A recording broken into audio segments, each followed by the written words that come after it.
Well, Roy, really quite an intense scene out here. You can see the smoke still billowing there in the air behind me.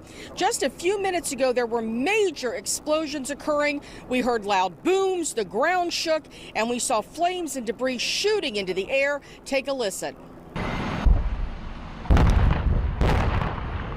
Well, you know, Veronica, conditions right now are actually pretty similar to what they were early this morning. As you can see, it's obviously dark out here. Now, they do have street lights out here, though, and this bicyclist was traveling southbound, which is this direction right here behind me, and they were traveling in that bike lane that you can see right there. But you can also see here, look how close the car is to that bike lane when this person was hit from behind. Tonight, we talked to the man's family about their loss. Oh, yeah, definitely, Veronica. He is calling this a top priority. Here's what's new tonight. They are releasing these surveillance pictures that were taken at this location earlier today. Also, they are trying to figure out if this suspect is the same person responsible for a series of crimes here in our area. And Laurie, there's a lot of people looking to get gas tonight, tomorrow, and through the weekend. Yeah, including me, Georgia. I'm actually sitting here in my own car, and I can tell you I've got a little bit under a half a tank. So I'm going to be joining a lot of other people this weekend, driving all around looking to fill up my tank. Now, the good news is that the Tampa Bay area is actually looking better for gas than a lot of other places in the state. Still, you might want to fill up while you can. I am actually standing in the toy store portion of the holiday tent. You can see here they've got lots and lots of toys set up for people to come and pick out gifts for their children for Christmas. Now, they've already given a lot out, but they do still have about 15,000 families who are going to be passing through here over the next few days, and they want to make sure that these shelves stay full. Someone came in and just yelled at us and said that we were being attacked. We commandeered the bus and went down there, and by the time we got down, the towers already were falling. It was chaos. It was totally dust everywhere, pieces of building everywhere. It brings it back. Every September 11th, I gotta go through this. You see a little burn mark, scarred. The pictures in Jose Ramirez's scrapbook may be faded, but the memories of September 11th, 2001 remain fresh in his mind. This is something that, you know, I never thought we would go through. Jose was a New York City detective who rushed to Ground Zero to help after the attack. It was never heroism. It was mostly fear and our duty. Jose's duties included identifying victims and digging through a landfill collecting evidence. He retired from NYPD about 5 years later, moving his family to Apollo Beach. But he brought pieces of 9/11 here with him. The soot-covered uniform he wore that day, brick from a damaged building, and souvenirs from the Twin Towers that landed in the rubble. But you should never forget, like Pearl Harbor. You know what I mean? I think it's something, it's history, and it's life. And life's changed after that. Why should you forget? Everything has changed after that. Through the years, Jose has shown this display to students to teach them about what happened. I have people even coming crying to me when I tell them my story, and they give me the hug. I like that. You know what I mean? They appreciate it. Still, Jose's kept some memories for himself. He thumbs through pictures he took at the scene, pictures he's been reluctant to share publicly until now. I feel peace now, and I think it's time for me to let it go. But for just a moment, every September 11th, Jose will continue to pause, and he hopes others do too. That's the lesson. Never forget, always remember.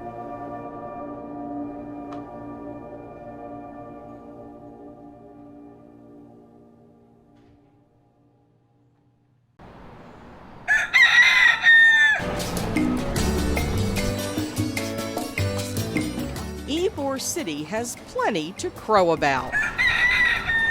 People having a good time, just doing their thing. A place steeped in history. Classic, historic, fun. Where the coffee is strong. I like coming here for the food and meeting people. and the smell of freshly rolled cigars fills the air.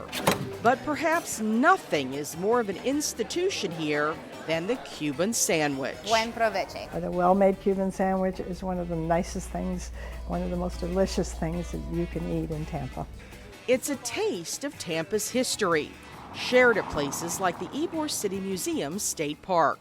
Chantal Havia, president of the Museum Society, says according to local lore, the Cuban was created here to satisfy the appetites of cigar factory workers logging long hours.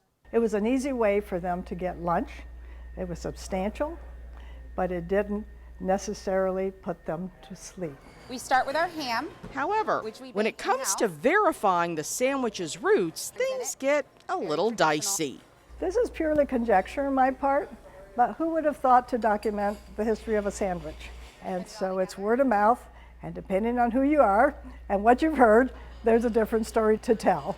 The Cuban is definitely part of the story and part of the menu since day one at Florida's oldest restaurant, the Columbia. We start with Cuban bread. For fifth-generation owner-operator Andrea Gonsmart-Williams, it's practically part of her DNA. I definitely grew up eating Cuban sandwiches. My little girl has grown up eating Cuban sandwiches.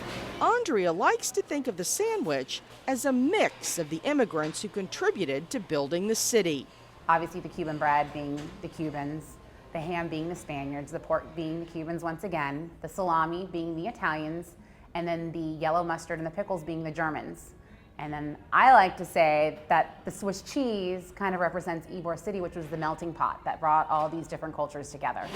As for any food feud about where the Cuban got its start, I think if another city tried to stake claim on the Cuban sandwich, I would ask them to have their 100-year-old restaurant give my 100-year-old restaurant a call and we could talk about it. one thing is for sure, among the pork and pickles, the Cuban sandwich feeds community pride. What a wonderful thing that on a national scale we can be recognized for this, because it tastes good. In Ybor City, Laurie Davison, Spectrum Bay News 9.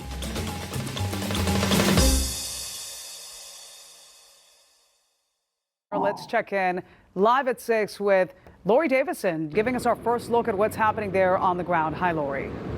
Hi, Veronica. That's right. The fire department right now is saying that this fire is under control, but it is not out yet. You can see here behind me, there is still quite a lot of activity going on. Right now, it is what is being called a defensive attack, meaning that they are fighting this from outside the building. Now, all of this started right before 5 o'clock at Wild Bill's Furniture Store here on 41 in Ruskin.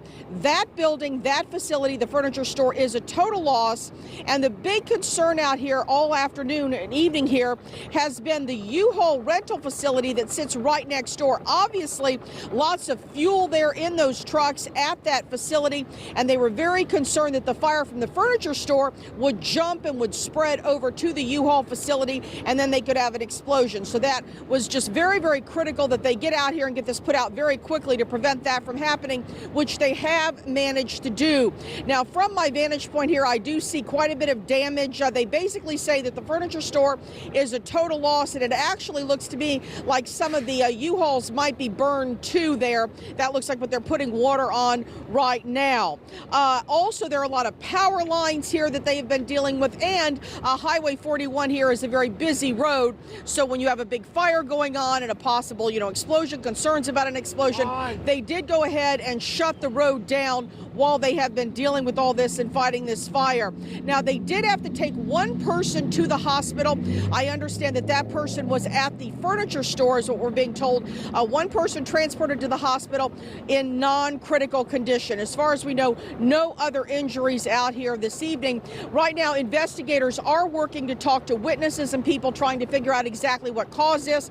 They're trying to get some of the roads here back open. That's this traffic that you see moving here. But right now, this section of 41 in front of this is still closed and probably will be for the next hour or so. Reporting live in Hillsborough County, Laurie Davison, Spectrum Bay News 9. In order to rebuild, first they have to tear the building down, and that's what they're in the process of doing right now. There's a big pile of debris right back there behind me.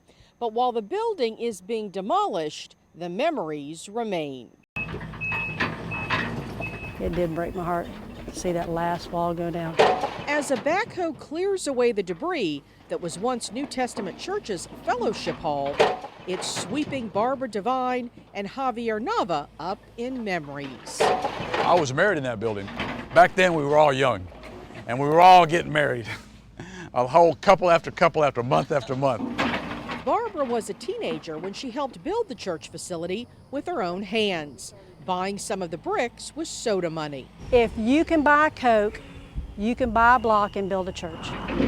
Now they find themselves having to build it again after the structure was destroyed by fire. Since then, the congregation has been waiting on the go-ahead to rebuild. We had to pray every time had to meet with the county. You know, every time something else came up, asbestos check, this check, that check. With this demolition, the process is underway. Javier and Barbara hope the new building will help the church reach new heights. Rejoice, rejoice, because what God's got planned is greater than what the past was. They're ready to start building fresh memories with the sky as the limit. They hope to start construction on the new building soon, and they hope to finish it by the end of the year. On scene in Brandon, Laurie Davison, Spectrum, Bay News 9. Laurie, the sheriff speaking just in the last 30 minutes. Tell us more about what happened there. Yeah, exactly, Veronica. You know, this all started as a domestic violence call and ended with a 17-year-old suspect being shot by a Hillsborough County Sheriff's deputy. Take a look at the live scene right back here behind me. You can see it is still a very active scene. We are told that the teenager is in critical condition at the hospital right now. 2 calls came in about 7:45 tonight to report a domestic incident at the Jasmine Terrace Apartments. A deputy arrived and saw the suspect walking along Skipper Road. There was some kind of exchange between the two of them, and the deputy shot the teenager. Here is what the sheriff had to say. At this time, we have not recovered a weapon or a firearm that the suspect may have had here at this scene. Again, with this being extremely preliminary and us working 2 separate crime scenes at this point, I don't have a ton of information that I can put out. Now, there were 2 females involved in that initial domestic violence call. The sheriff says that they don't have any major injuries. He isn't saying what the relationship is between them and the suspect. Right now, as Veronica was saying, it is still very early in this investigation, and we are expecting more information to be released later. Reporting live in Hillsborough County, Laurie Davison, Spectrum, Bay News 9. Since I came out of the womb, music was something that was part of our lives. Because music is the soundtrack to life. When we're on stage, it's magic. We don't make music, we make magic. The Beatdown Band has a sound all its own, performing in front of live audiences several nights a week. But in these current chords, there's an echo of Tampa's past. We're playing in a city that is deeply rooted in culture. Tampa was once considered the Harlem of the South. The legendary Central Avenue, lined with restaurants and nightclubs, was at its core. Central was the place to go and to be. Former band director Willie Dixon remembers it well. That was our Harlem. That was our Renaissance. That's where we can kind of come together. We were a community at that time.